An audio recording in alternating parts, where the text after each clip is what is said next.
Entry panna Vetri. Download the app. AM Ratnam presents Pavan Kalyan நடிப்பில் ஜோதி கிருஷ்ணா இயக்கத்தில் Harihara Veeramallu June 12 முதல் உலகமெங்கும். Meenakshi Faculty of Physiotherapy. Admissions open for BPT and MPT. Apply now. நார்மலா ஏர்கிராஃப்டோட engine model இது.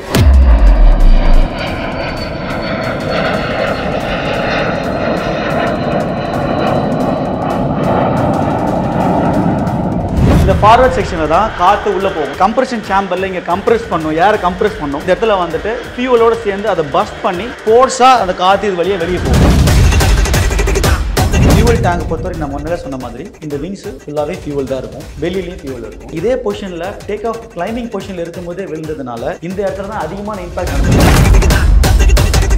Fault இருந்திருக்கு. Take off பண்ண அடுத்த நிமிஷம்னா ஏர்கிராஃப்டோட wheels வந்து உள்ள போயிடும். லேண்டிங் ஆகும்போது எக்ஸ்டெண்ட் பண்ணுவாங்க. லேண்டிங் கியர் உள்ளே போகல. குறிப்பிட்ட டைம் கேப்புக்குள்ளே இந்த சம்பவம் நடந்திருக்குது. அப்போ நோ பவர் அப்படின்னு சொல்றதுக்கான காரணம் மேபி விங்ஸ் மொத்தமாகவே உங்களுக்கு ஃபியூவல் டேங்க் தான். இது மோதன விதத்தை பார்த்தீங்கன்னா அது வந்து அதிகமாக பேர்ன் ஆகி உடனே எரிஞ்சது காரணம் என்னன்னா ஃபியூவல் தான். காரணம் என்ன கேட்டிங்கன்னா எவ்வளோ இருந்திருக்கும் சார்? போயிங் 787 பொறுத்த வரைக்கும் 128,000 லிட்டர்ஸ், அதாவது 128 டன். மேசிவான இன்சிடென்ட்டாக மாறுறது காரணம்னா ஃபியூவல் டேங்க் மொத்தமாக வெடிக்கும் போது அதிகமான ஃபயர் வந்து தான் உள்ளக்கு எல்லாருமே இறந்து போக வாய்ப்பு. ஒரு மேக்ஸிமம் ஒரு 15 மினிட்ஸ் மேலே அது பறந்துருந்தது அப்படின்னா அது வாட்டர் பாடிக்கு மேலே போயிருக்கும், அரேபியன் சீக்கு மேலே. கடலில் அது விழுந்திருந்தா கூட உங்களுக்கு இவ்வளோ இம்பாக்ட் ஆகிற சான்சஸ் கம்மியாக தான் இருந்திருக்கும். ஆனால் அதுக்கு நமக்கு டைம் கிடைக்கல. டேக் ஆஃப் ஆன அடுத்த ஃபியூ மினிட்ஸ்லேயே வந்து விழுந்துச்சு. பர்டிகுலராக அந்த 11-7 இருக்கிறவங்களுக்கு அவர் டைம் கிடச்சிருக்குது. அந்த டைம் வந்து லக்கு தான் சொல்ல முடியும், மற்றவங்களுக்கு அந்த சான்ஸ் கிடைக்கல. ஏன் 11A மட்டும் ஏன் அப்படின்னா ஏ சீட்டு பக்கத்தில், விண்டோ சீட் பக்கத்தில் இருக்கும், அடுத்து பி சீட்டு, அடுத்து சி, அந்த மாதிரி தான் இருக்கும். அப்படி தான் அலைன் பண்ணியிருப்பாங்க சீட்ஸு. ஸோ இவர் விண்டோ சீட் பக்கத்தில் இருக்கிறனால அவருக்கு அந்த இடத்துல கேப் கிடச்சினால சீட் பெல்ட் எடுத்துகிட்டு வெளியே வரதுக்கான வாய்ப்பு அதிகமாக இருந்ததுனால வந்திருக்கலாம். அதே மாதிரி காக்பிட் வாய்ஸ் ரெக்கார்டை பொறுத்த வரைக்கும் ஏடிசியில் வந்து மேடேன்னு சொன்னாங்க பார்த்தீங்களா, அது மட்டும்தான் நமக்கு இருந்திருக்குது. அதை தாண்டி கேப்டன் வந்து என்ன பேசினார், நோ பவர்ன்றதை தாண்டி என்னென்ன பேசியிருந்தாரு. சார் வணக்கம் சார். இந்த அகமதாபாத் ஃப்ளைட் ஆக்சிடென்ட் ஒரு துயர சம்பவம் சார். அந்த ஃப்ளைட் ஆக்சிடென்ட் குறித்து நிறைய விஷயங்கள் நிறைய பேர் சொல்கிறாங்க. ஒரு டெமோ மாதிரி எடுக்கலாம், அந்த ஃப்ளைட் பாகங்களை வச்சு என்னென்ன மாதிரி விஷயங்கள் நடந்திருக்கலான்றதை கேட்கலாம் தான் சார் உங்ககிட்ட வந்திருக்கோம். நீங்கள் சொல்லுங்கள் சார், அந்த ஃப்ளைட் ஆக்சிடெண்ட்டில் என்ன நடந்திருக்குன்றதை பற்றி சொல்லுங்கள் சார். என்ஜினோட பார்ட், அதாவது ஏர்கிராஃப்டை பொறுத்த வரைக்கும் என்ஜின் வந்து ரொம்ப முக்கியம். ஏன்னா எல்லாமே தெரியும், என்ஜின் வந்து அதை வச்சு தான் நம்ம த்ரஸ்ட் ஜென்ரேட் பண்ண முடியும், அதை வச்சு நம்ம ஃபார்வர்ட் மோஷனில் ஃப்ளை பண்ண முடியும். ஸோ இது வந்து ஒரு டம்மியான என்ஜின் மாடல். இது வந்து ஒரு டர்பைன் என்ஜின். இந்த என்ஜினோட ப்ராசஸ் எப்படின்னா ஏர் இன்டேக்கு, அப்புறம் இங்கே கம்ப்ரெஷன் ஆகும், இங்கே கம்பஷன், அப்படி எக்ஸாஸ்ட், அப்படி வரிசையாக போகும். இந்த 4 ஸ்டேஜ் தான் இருக்கும்: இன்டேக்கு, கம்ப்ரெஷன், கம்பஷன், எக்ஸாஸ்ட். அப்போ உந்து சக்தியை கொடுக்குறது இதுதான். ஸோ இந்த என்ஜினில் வந்துட்டு காற்று உள்ளே போகுது, இதுக்குள்ளே போய் இங்கே கம்ப்ரெஸர் இருக்கும், இங்கே கம்ப்ரெஸ் ஆகும். ஃபியூவல் டேங்க்லேருந்து வர ஃபியூவலோடு சேர்த்து இது கம்பஷன் ஆகும். அதுலேருந்து வெளியே வர காற்று சூடாக எக்ஸாஸ்ட்டு வெளியே போய்டும். இது மூலமாக ஃபார்வர்ட் மோஷன் நம்மளால் ஏர்கிராஃப்ட்டு போக முடியும். இப்போ இந்த என்ஜினில் வந்து இதில் இப்போ ஆக்சிடென்ட்ஸ் ஆகுது அப்படின்னு பார்த்தோம்னா, ஆக்சிடென்ட்ஸ் அண்ட் இன்சிடென்ட்ஸ் நடக்கும்போது என்ஜின் வந்து எந்த மாதிரி நடக்கும் அப்படின்னா, ஒன்று டெக்னிக்கல் ஃபால்ட்டு அதனால நடக்கலாம், இல்லைனா ஏர்கிராஃப்டில் என்ஜினுக்குள்ளே ஒரு பேர்ட்ஸ், ஏதாவது ஒரு ஆப்ஜெக்ட் ஏதாவது உள்ளே போச்சுன்னா, இன்ஜெக்ஷன் ஆச்சு அப்படின்னா மேபி அதனால ஃபால்ட் வரும். ஸோ இதுதான் வந்து என்ஜினோட மெயின். இப்போது கிரவுண்டில் இருக்கும்போது நமக்கு இந்த மாதிரி நிறைய ஆப்ஜெக்ட்ஸு, டஸ்ட் பார்ட்டிகிள்ஸு, அப்புறம் வந்துட்டு பேர்ட்ஸு, இந்த மாதிரியான விஷயங்கள்லாம் உள்ளே போகும். டேக் ஆஃப் ஆகி ஒரு பர்டிகுலர் ஹைட்டுக்கு மேலே போயிடுச்சுன்னா அங்கே மேலே எதுவுமே இருக்காது, ஜஸ்ட் ஏர் மட்டும்தான் இருக்கும், கோல்டு ஏர் மட்டும்தான் உள்ளே போகும்.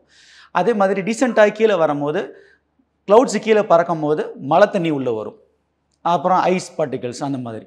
ஸோ இந்த ஏர்கிராஃப்ட் என்ஜின்ஸ்க்கு உள்ளே வந்து இன்ஜெக்ஷன் ஆகும்போது இந்த தண்ணி, காற்று, இந்த மாதிரி தான் உள்ளே ஆக வாய்ப்பு இருக்குது.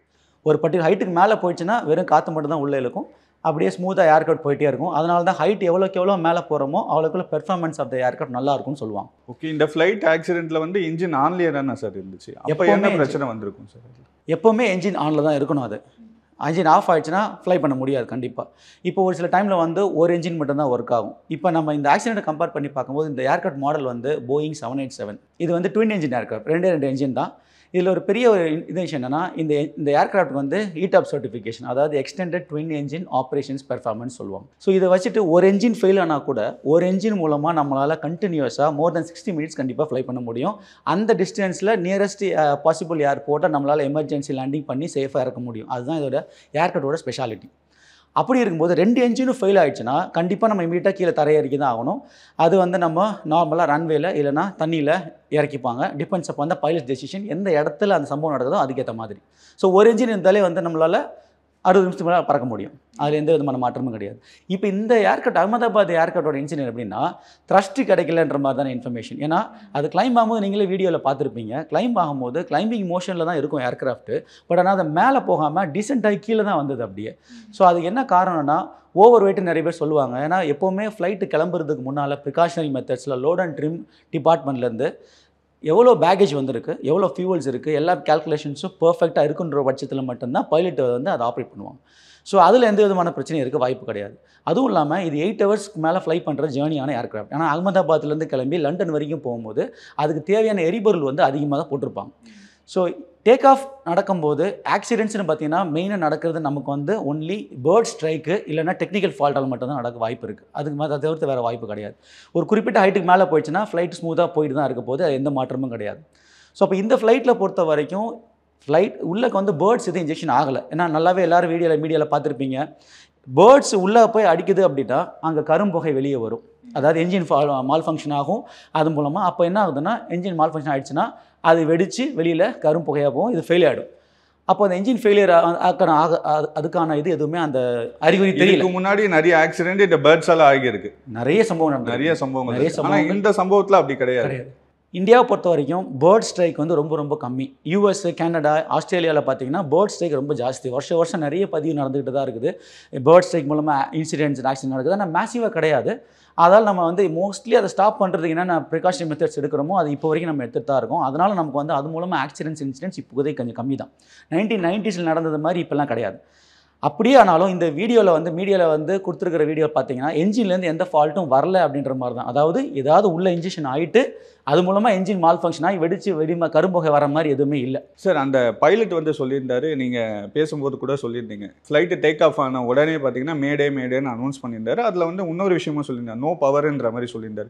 இப்போ இன்ஜினில் ஏதாச்சும் பிரச்சனை இருந்ததுன்னா நோ பவர்ன்ற மாதிரி அனௌன்ஸ் பண்ணியிருப்பாரா சார்? இன்ஜினில் பிரச்சனை மட்டும் இல்லை, நோ பவர் அப்படின்னாலே it means electrical system, hydraulic systems, power plant எல்லாத்துலேயுமே வந்து ப்ராப்ளம் இருக்குது அப்படின்னு அர்த்தம். ஸோ நோ பவர்னால் அவங்களால எதையுமே ஆப்ரேட் பண்ண முடியல. அவங்க கொடுக்குற அந்த ஆப்ரேஷன் கண்ட்ரோல்ஸ்க்கு ஏற்ற மாதிரி ஃப்ளைட்ஸ் ஃப்ளை ஆகலை. அதனால தான் நோ பவர்னு சொல்கிறதுக்கான காரணம். அதனால தான் வந்து மேடேங்கிறதுக்கான விஷயம் சொல்லியிருக்காங்க ஏடிசியில். இப்போ மேடேன்னு அனௌன்ஸ் பண்ண பிறகு இப்போ இந்த கிரவுண்ட் ஸ்டாஃபில் இப்போ ஏடிசிலேருந்து என்ன மாதிரி நடவடிக்கை எடுப்பாங்க சார்? சார் ப்ரிகாஷனரி மெத்தட்ஸ்னு பார்க்கும்போது மேடே வந்துச்சுன்னா ஏடிசியிலேருந்து கிரவுண்ட் டீம் அலர்ட் பண்ணுவாங்க. First search and rescue operations, aircraft rescue and fire fighting operation department, medical department, local military police, அங்கே ஏர்போர்ட்டில் இருக்கிற எல்லாத்தையுமே வந்து அலர்ட் பண்ணுவாங்க ஃபஸ்ட்டு. ஸோ ஏன்னா எமர்ஜென்சி லேண்டிங் பார்க்கறதுக்கான வாய்ப்பு இருக்குது, என்ன வேணால் நடக்கலாம். ஸோ எப்பவுமே தயார் நிலையில் இருக்கணுன்றதுக்காக இதெல்லாம் பண்ணுவாங்க. ஸோ இதுதான் சார் மெயினாக ப்ரிகாஷன் எடுக்குது ஏடிசியிலேருந்து ஃபஸ்ட்டு. ஆனால் இதை வந்து கொடுக்கறதுக்கு முன்னால் அந்த ஏர்க்ராஃப்டை அடுத்து நம்ம என்ன ஹேண்டில் பண்ண முடியும், அது சேஃபான ஒரு பொசிஷனுக்கு இடத்துக்கு கீழே இறக்கிறதுக்கு என்ன பண்ணலான்னு தான் முதல்ல யோசிப்பாங்க.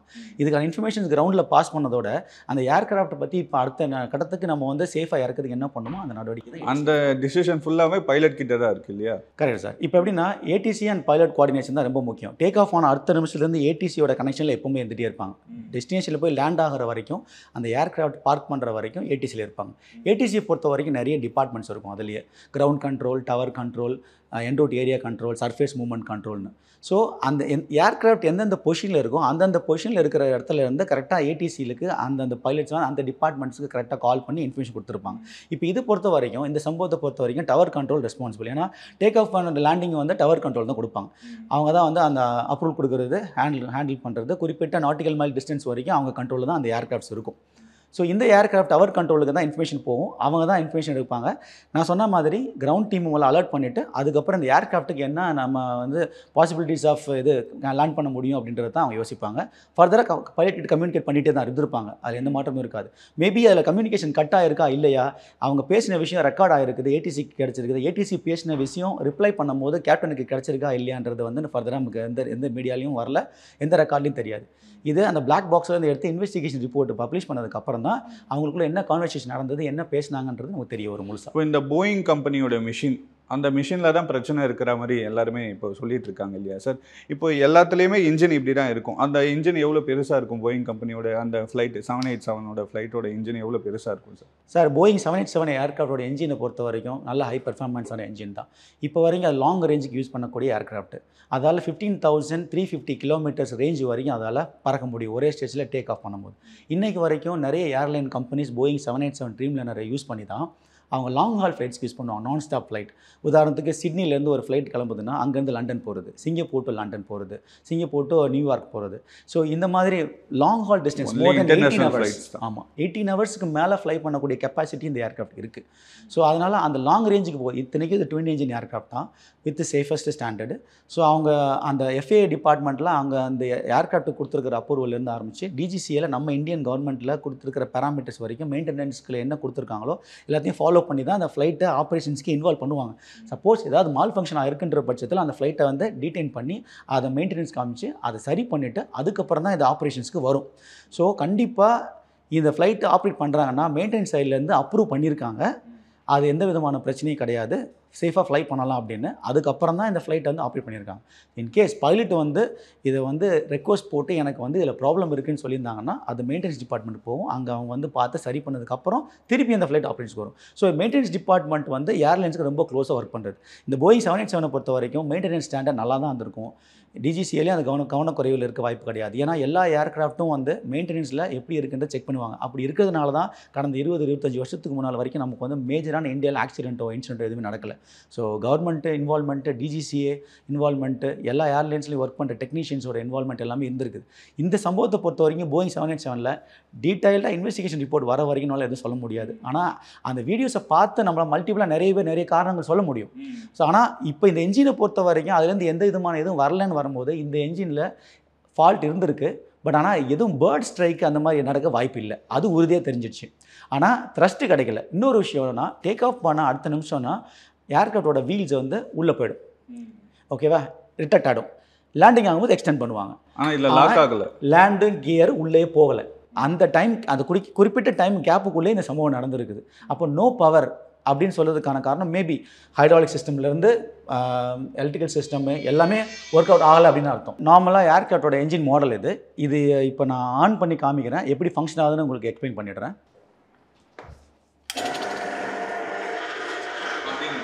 இது ஏர்க்ராஃப்டோட என்ஜினோட ஃப்ரண்ட் பகுதி, அது back side rear section.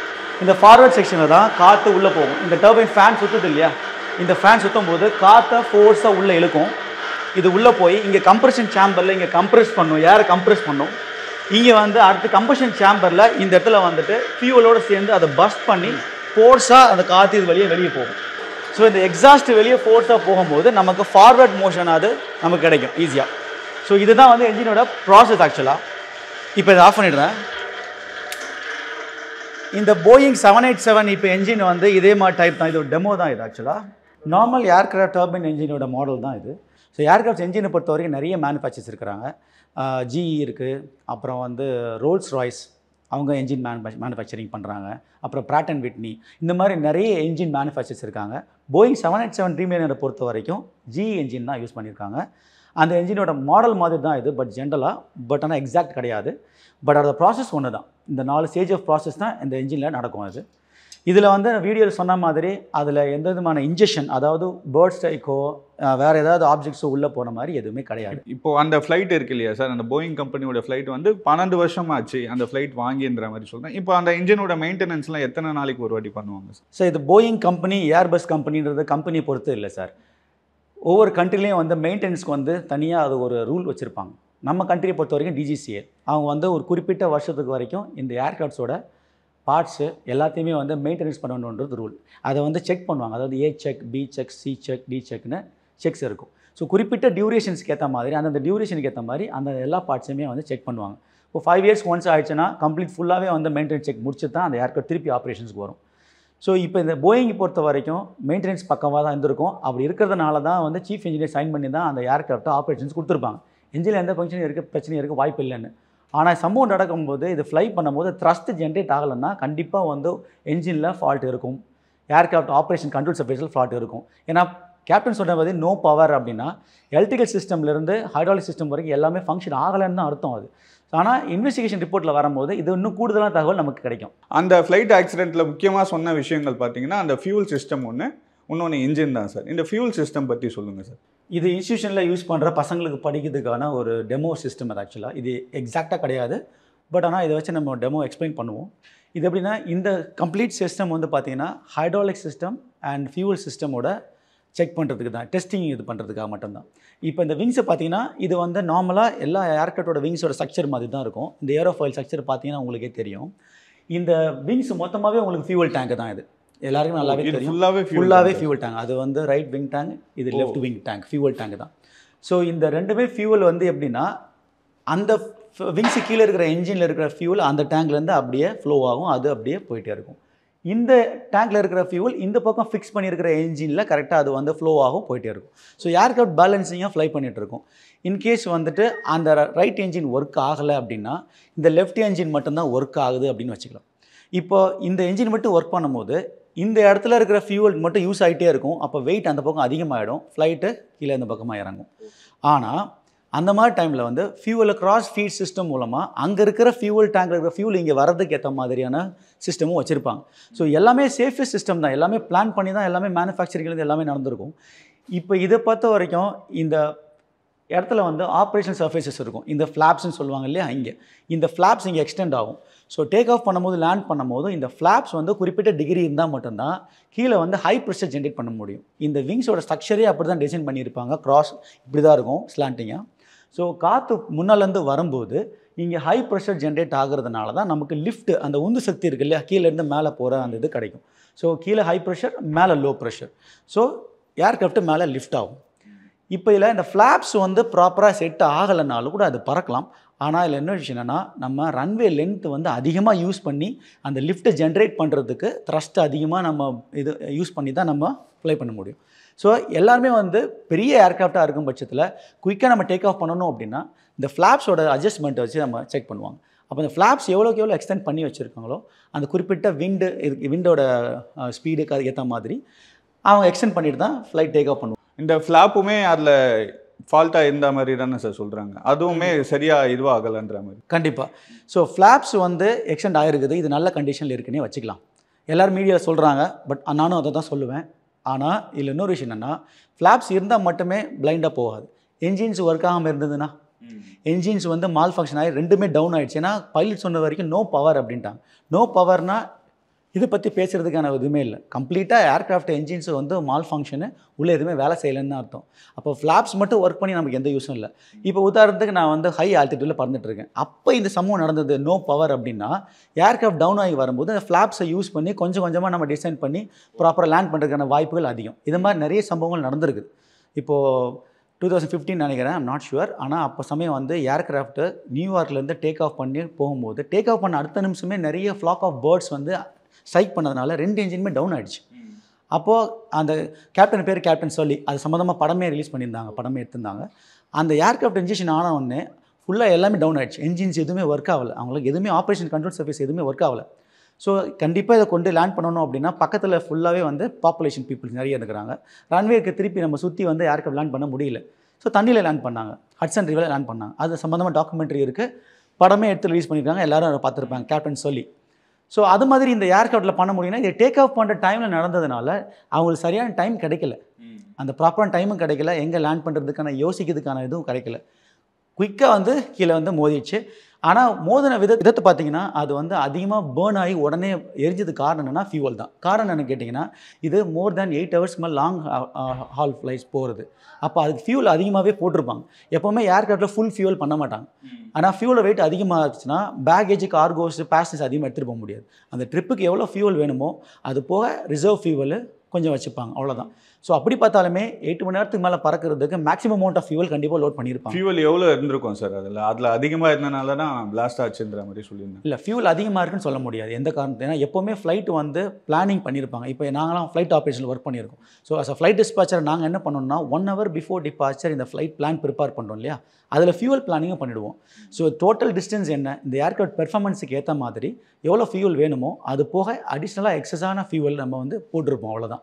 So கம்ப்ளீட்டாக வந்து ஃபியூவலை வந்து ஃபுல்லாக போட்டிருக்க மாட்டாங்க எப்போவுமே. இப்போ இந்த போயிங் 787 பொறுத்த வரைக்கும் 128,000 லிட்டர்ஸ், அதாவது 128 டன் ஈக்குவலாக நம்ம அந்த ஃபியூல்ஸ் அதில் போட்டிருக்காங்க. ஸோ டேக் ஆஃப் பண்ண அடுத்த நிமிஷமே நடந்ததுனால இது மேசிவான இன்சிடெண்ட்டாக மாறுறது காரணம் என்னன்னா, ஃபியூவல் டேங்க் மொத்தமாக வெடிக்கும் போது அதிகமான ஃபயர் வந்து தான் உள்ளக்கு எல்லாருமே இறந்து போக வாய்ப்பு.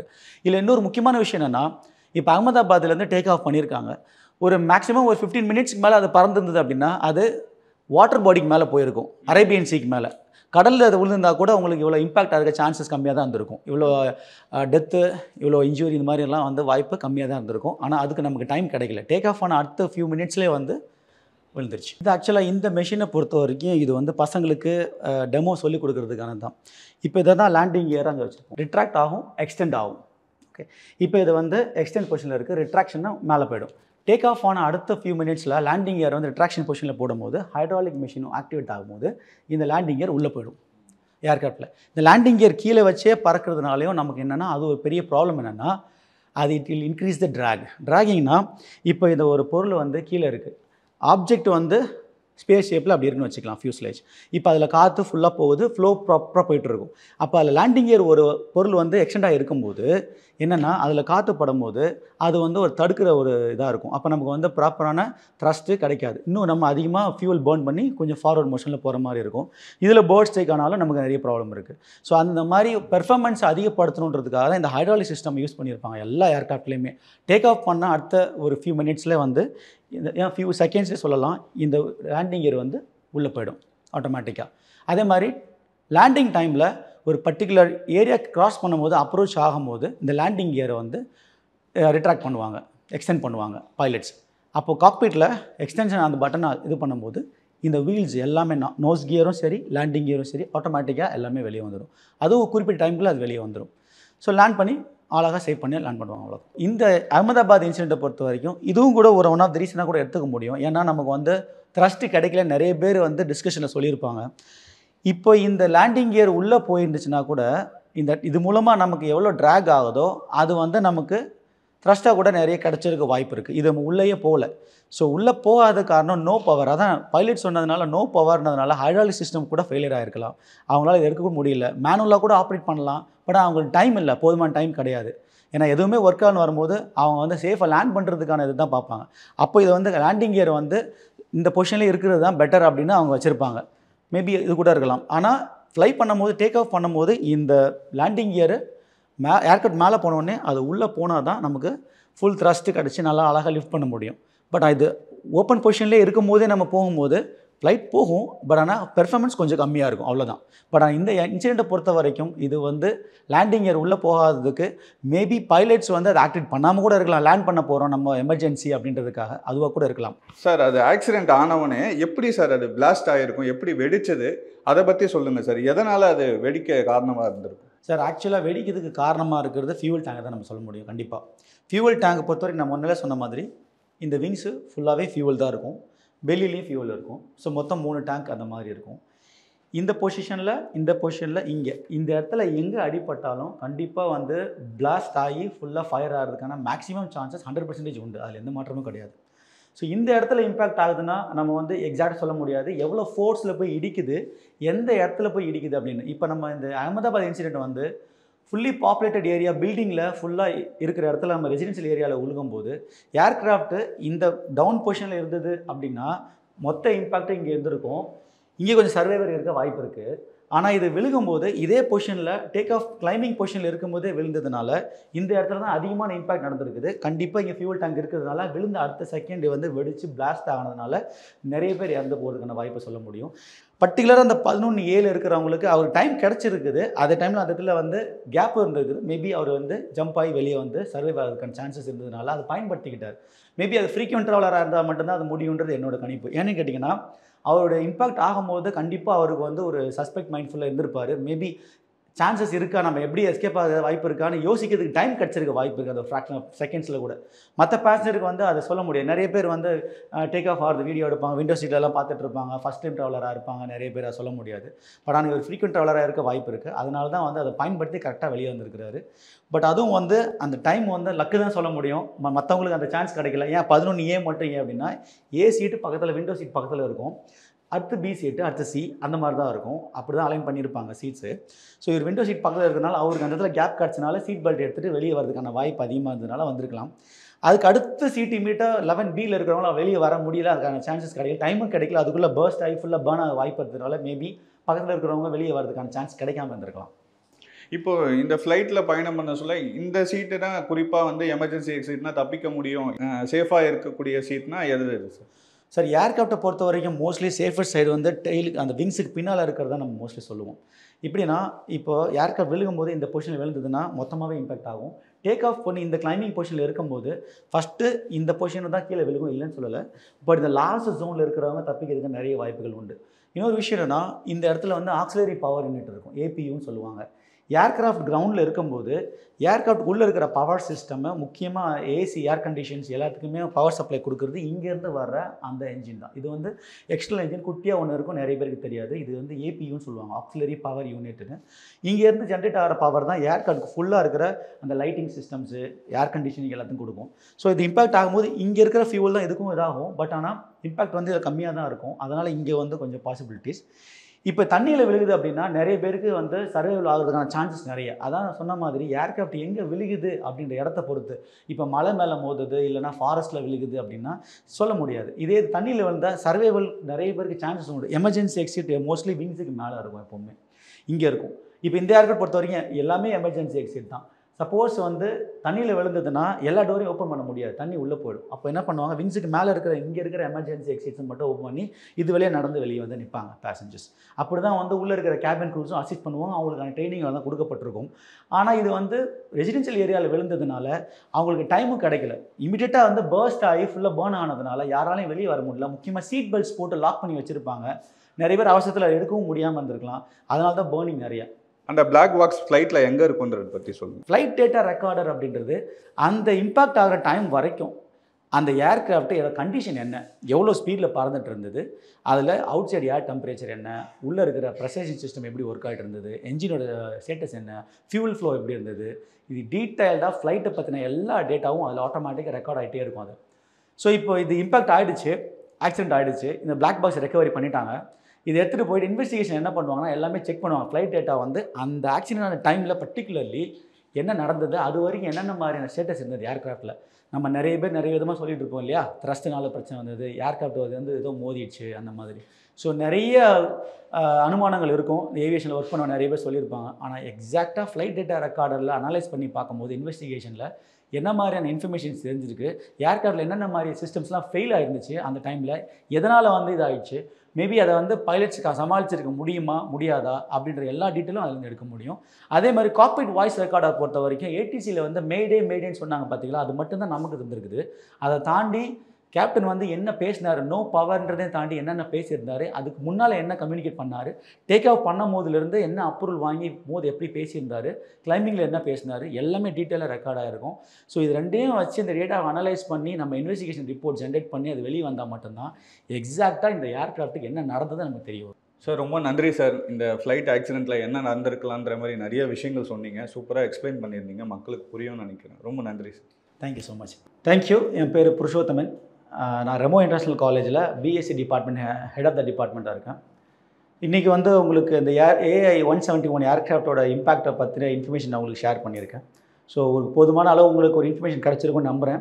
இதில் முக்கியமாக ஏர்கிராஃப்டில் வந்து அந்த காக்பிட்டு வாய்ஸ் ரெக்கார்டர் எங்கே இருக்கும், ஃப்ளைட் டேட்டா ரெக்கார்டர் எங்கே இருக்கும், என்ஜின்ஸோட ஃபங்க்ஷன் எப்படி இருக்கும், எல்லாமே உங்களுக்கு சொல்லியிருந்தேன். ஸோ இது மூலமாக உங்களுக்கு ஒரு ஐடியாஸோ உங்களுக்கு தெளிவு கிடச்சிருக்கும். இருந்தாலும் கவர்மெண்ட்லேருந்து நமக்கு அந்த இன்வெஸ்டிகேஷன் ப்ராப்பராக பண்ணி அவங்களுக்கு அஃபிஷியலாக பப்ளிஷ் பண்ணுற வரைக்கும் அனுமானங்கள் நிறைய வந்துட்டு தான் இருக்கும். ஆனால் டெக்னிக்கலாக இதுதான் பாசிபிலிட்டிஸ் அப்படின்றதுக்கு உதாரணமாக என்னால் கண்டிப்பாக உங்களுக்கு சொல்லியிருக்க முடிஞ்சுது. உங்களுக்கும் புரிஞ்சிருக்கும்னு நினைக்கிறேன். மிக்க நன்றி. Thank you so much. என்ட்ரி பண்ணா வெற்றி. Download the app.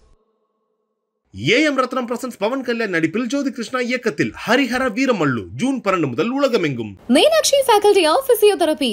Admissions open for BPT and MPT. Apply now.